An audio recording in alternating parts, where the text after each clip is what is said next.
বর্তমানে বাংলাদেশ থেকে আপনি যদি জার্মানি যেতে চান তাহলে হচ্ছে আপনাকে মোটামুটি 19 থেকে 22 মাসের মতো একটা ওয়েটিং পিরিয়ড, মানে ওয়েট করা লাগবে আর কি। এটা জার্মান এম্বাসির ওয়েটিং পিরিয়ড। এখন শিওর না যে আপনি যদি এখন ইন্টারভিউ নেন আজ থেকে 2 বছর, মানে 22 মাস 24 মাস যেহেতু 2 বছর হয়, তো আজ থেকে 2 বছর পর আপনি আপনার ডকুমেন্ট সাবমিশন মেইল বা ইন্টারভিউয়ের ডেট পাবেন। এটা একটা ধারণা যে বর্তমানে যে ওয়েটিং পিরিয়ড চলতেছে এভাবে চললে আপনি এতদিন পর পাবেন, কিন্তু এটার কোনো সিওরিটি নাই যে এই ওয়েটিং পিরিয়ডটা বাড়বে, আরো বাড়বে নাকি কমবে। যদিও কমার কোনো সম্ভাবনা নাই, বাড়ার সম্ভাবনাই সব থেকে বেশি, যে আরো বাড়বে বা 25 মাস 30 মাস এরকমও যাইতে পারে। তবে জার্মান এম্বাসি নতুন একটা নিয়ম চালু করছে যে আপনারা আগে যারা অ্যাপয়েন্টমেন্ট নিয়ে রাখছেন তাদের অ্যাপয়েন্টমেন্ট সিস্টেমটা মানে বন্ধ হয়ে গেছে, এখন আপনি আর অ্যাপয়েন্টমেন্ট নিতে পারবেন না। বর্তমানে তারা নতুন আর একটা সিস্টেম চালু করছে, যারা নতুনভাবে অ্যাপয়েন্টমেন্ট নিবে তাদের সিস্টেমটা আলাদা। কিন্তু তাহলে ওয়েটিং পিরিয়ডের কি হবে? যারা নতুনভাবে অ্যাপয়েন্টমেন্ট নেবে তারা কি ওয়েট করা লাগবে না, সাথে সাথে ইন্টারভিউর ডেট পাবে? এরকম কিছু না। কারণ কারণ জার্মান এম্বাসি বলছে যে হচ্ছে আগে যারা অ্যাপয়েন্টমেন্ট নিয়ে রাখছে, যাদের অ্যাপয়েন্টমেন্ট এখন বন্ধ হয়ে গেছে, তাদেরটা হচ্ছে তাদের সবাইকে আগে ইন্টারভিউর জন্য ডাক দেবে, তাদের সব কাজ শেষ হবে, তারপরে হচ্ছে আপনারা যারা নতুনভাবে অ্যাপ্লিকেশন করছেন তাদেরটা শুরু করবে। সো সেই হিসাবে হচ্ছে ওয়েটিং পিরিয়ড কমার কোনো চান্স নাই। সো আপনি যদি জার্মানি যেতে চান তাহলে অবশ্যই আপনাকে একটা মানে অপশন বি বের করতে হবে, মানে বাংলাদেশ থেকে যাওয়ার অপশনটা বাদ দিতে হবে। যে বাংলাদেশ থেকে আপনি 2 বছর লস করে হচ্ছে 2 বছর অপেক্ষা করে তারপর যাবেন, নাকি হচ্ছে অন্য কোনো কান্ট্রিতে গিয়ে সেখান থেকে যেখানে হচ্ছে ওয়েটিং পিরিয়ড নাই সেখানে গিয়ে ইজিলি মুভ করবেন। সো আপনি যদি মানে ভাবেন যে আপনি জার্মানি আসলেই যাবেন এবং আপনার জন্য অন্য একটা মানে কান্ট্রি দরকার, এসকেপ কান্ট্রি দরকার, যেহেতু আমরা ওই কান্ট্রিটাকে ব্যবহার করে জার্মানি চলে যাব, বাংলাদেশ এবং জার্মানির মধ্যে একটা এসকেপ কান্ট্রি যেখানে আমরা মানে আমাদের যতদিন থাকা লাগে, মানে ধরেন 6 মাস বা 1 বছর যেটাই থাকা লাগুক, ওইখানে থেকে তারপর হচ্ছে আমরা এম্বাসি ফেস করে জার্মানি চলে যাব। সো সেই ক্ষেত্রে কয়েকটা কান্ট্রি আপনাদের জন্য বেস্ট হতে পারে। সো বর্তমানে মালয়েশিয়া হচ্ছে মানে এই ক্ষেত্রে মালয়েশিয়াতে 1 নম্বরে রাখা উচিত, কারণ হচ্ছে মালয়েশিয়া থেকে অনেকেই এখন জার্মানি যাইতেছে। এখন আপনি যদি চান আপনি চায়না থেকেও যেতে পারবেন, চায়না থেকে অনেকেই যাইতেছে, মানে 2-1 জনের হয়তো আমি খবর শুনছি যে তারা চায়না থেকে হচ্ছে জার্মানি চলে গেছে। তবে মালয়েশিয়াতে যেহেতু আমি আছি, মালয়েশিয়াতে আমি অনেককেই দেখছি যারা হচ্ছে মালয়েশিয়া থেকে জার্মানি গেছে। আমার একটা ফ্রেন্ড হচ্ছে আমার ভার্সিটিতেই পড়ে, ইউনিভার্সিটি অফ সাইবার যায় মালয়েশিয়ার, ওইখানে 1 বছর পড়ার পর সে হচ্ছে জার্মানি গেছে। তার সাথে আমার একটা ভিডিও আছে, আমি ওটা আই বাটনে দিয়ে দেবো আপনারা, বা ডিসক্রিপশনে দিয়ে দেবো, আপনারা দেখে নিতে পারেন। সো মালয়েশিয়া আপনি কেন আসবেন, কেন 1 বছর মালয়েশিয়াতে থাকার জন্য টপে আছে? সো মালয়েশিয়াতে হচ্ছে আপনি খুব কম কস্টে হাই লেভেলের এডুকেশন পাবেন, যেগুলো হচ্ছে জার্মান কর্তৃক স্বীকৃত। হচ্ছে আমরা যারা জার্মানি যেতে চাই তাদের জন্য কিন্তু সব থেকে বড় একটা প্রবলেম হচ্ছে H+ ইউনিভার্সিটি খুঁজে বের করা।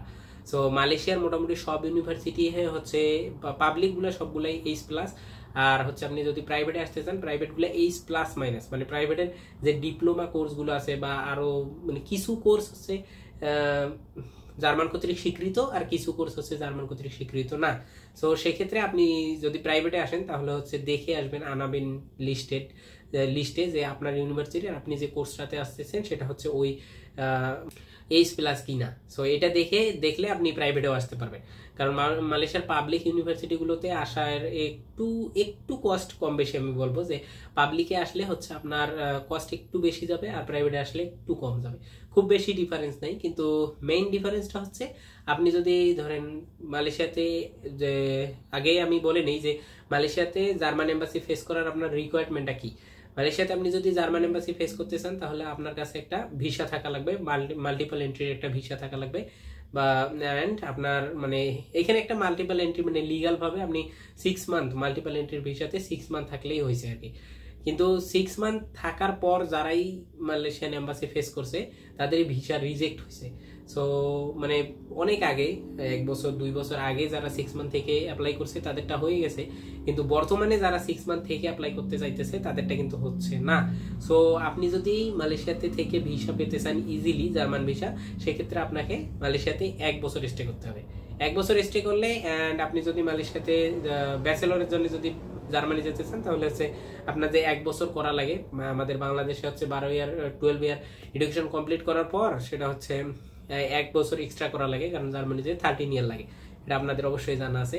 সো সেক্ষেত্রে আপনি যদি বাংলাদেশে এসএসসি বা এইচএসসি পাস করার পর মালয়েশিয়াতে 1 বছর ব্যাচেলর করে তারপর হচ্ছে জার্মানি চলে যান, এটা ইজিলি আপনার ভিসা হবে। এখানে ভিসা রিজেক্ট হওয়ার কোনো কারণই নেই, মানে 95% 96% চার্জ হচ্ছে আপনার ভিসা হবে। আপনার ভাগ্য যদি খুবই খারাপ হয়, আপনার লাক যদি খুবই খারাপ হয়, তাহলে হচ্ছে আপনি ওই 2-3-4% মধ্যে পড়ে যাবেন।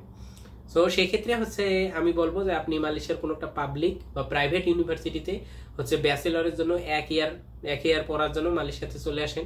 সো এই ব্যাচেলরে 1 ইয়ার পড়ার জন্য আপনার সর্বোচ্চ বাজেট থাকা লাগবে হচ্ছে 8 থেকে 10 লাখ বা 7 থেকে 10 লাখ টাকার মধ্যে।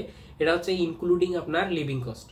অ্যান্ড 7 থেকে 10 লাখ টাকা কিন্তু এটা টোটালি আপনাকে একসাথে দিতে হবে না। আপনি যখন আসবেন তখন হচ্ছে আপনার 3-4 বা 4 থেকে 5 লাখ টাকা হচ্ছে খরচ হবে। আপনি যে ইউনিভার্সিটিতে আসেন এই 4-5 লাখ টাকা দিয়ে আপনি মালয়েশিয়াতে আসতে পারবেন। অ্যান্ড আসার পর হচ্ছে আপনি চাইলে হচ্ছে পার্ট টাইম জব যদি করতে চান, পার্ট টাইম জব করে আপনি আপনার লিভিং কস্টটা তুলতে পারবেন। অ্যান্ড হচ্ছে বাকি যে 2-1টা সেমিস্টার থাকবে আপনি সেটার টাকা সেমিস্টার ওয়াইজ পে করে তারপর হচ্ছে 1 বছর পর হচ্ছে আপনি ইজিলি জার্মানিতে মুভ করতে পারবেন। তো সেক্ষেত্রে হচ্ছে ভার্সিটিতে যে ডকুমেন্টগুলো লাগবে, মালয়েশিয়ান ভার্সিটি থেকে আপনার যে ডকুমেন্টগুলো লাগবে সেগুলো হচ্ছে জাস্ট আপনার হচ্ছে ওই 1 বছর আপনি যে পড়াশোনা করছেন সেটা যে রেজাল্টগুলো আপনার ভার্সিটির পোর্টালে দেওয়া আছে সেই রেজাল্টগুলো লাগবে। অ্যান্ড ওই রেজাল্টগুলোই জাস্ট আপনি আপনার মানে ভার্সিটি থেকে অ্যাটাস্টেড করে নেবেন, দ্যাটস ইট। আর কোনো এক্সট্রা ডকুমেন্ট লাগবে না মালয়েশিয়া থেকে। অ্যান্ড বাংলাদেশ থেকে অ্যাপ্লিকেশন প্রসেস যা, মালয়েশিয়া থেকে অ্যাপ্লিকেশন প্রসেস সেম, কিন্তু মালয়েশিয়াতে কোনো ওয়েটিং পিরিয়ড নাই। সো মালয়েশিয়া থেকে জার্মানি যাওয়ার মেইন যে রিজনটা হতে পারে সেটা হচ্ছে মালয়েশিয়াতে কোনো ওয়েটিং পিরিয়ড নাই।